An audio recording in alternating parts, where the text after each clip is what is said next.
আসসালামু আলাইকুম গাইস, হুমায়রা রান্নাঘরে আপনাদেরকে স্বাগতম। আজকে আমরা রান্না করেছি গাজর পোলাও।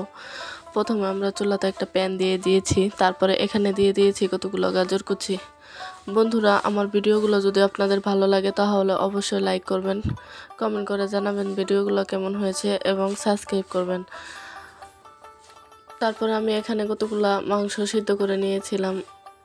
সিদ্ধ করে নিয়ে এখন আমি এগুলো ভালো করে তেল দিয়ে ভেজে নিচ্ছি। হালকাভাবে ভাজবো, কারণ এটা আমি আমার বাচ্চার জন্য রান্না করেছি। এটা অবশ্যই বড়দের জন্য রান্না করা যাবে, তবে আমি আমার বাচ্চার জন্য রান্না করেছিলাম। এটা খেতে অনেক মজা এবং ইউনিক হয়েছে। আপনারা অবশ্যই ট্রাই করতে পারেন বাসায়। আমি কতগুলো এখানে গাজর কুচি দিয়ে দিয়েছি, দিয়ে তারপরে এগুলো ভালো করে ভেজে নিচ্ছি। ভেজে নিয়ে এগুলো আমার ভাজা হয়ে গিয়েছে। এখন আমি মাঝখানে একটু পরিমাণে তেল দিয়ে দিয়েছি।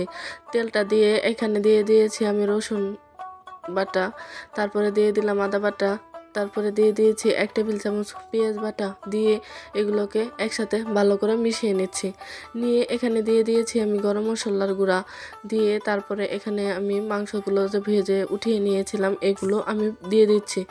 দিয়ে তারপরে আমি এখানে পরিমাণ মতো পানি অ্যাড করে দিয়েছি। পানি দিয়ে তারপরে আমি ভালো করে নেড়ে 10 মিনিটের জন্য চুলায় রেখে দিয়েছিলাম। 10 মিনিট পরে আমি এগুলোকে উঠিয়ে নিচ্ছে। নিয়ে তারপরে আমি যে পেঁয়াজের বেরেস্তাটা করে রেখেছিলাম তা দিয়ে দিয়েছি। দিয়ে এখন আমি ভালো করে পরিবেশন করছি। এটা খেতে দুর্দান্ত মজা হয়েছে।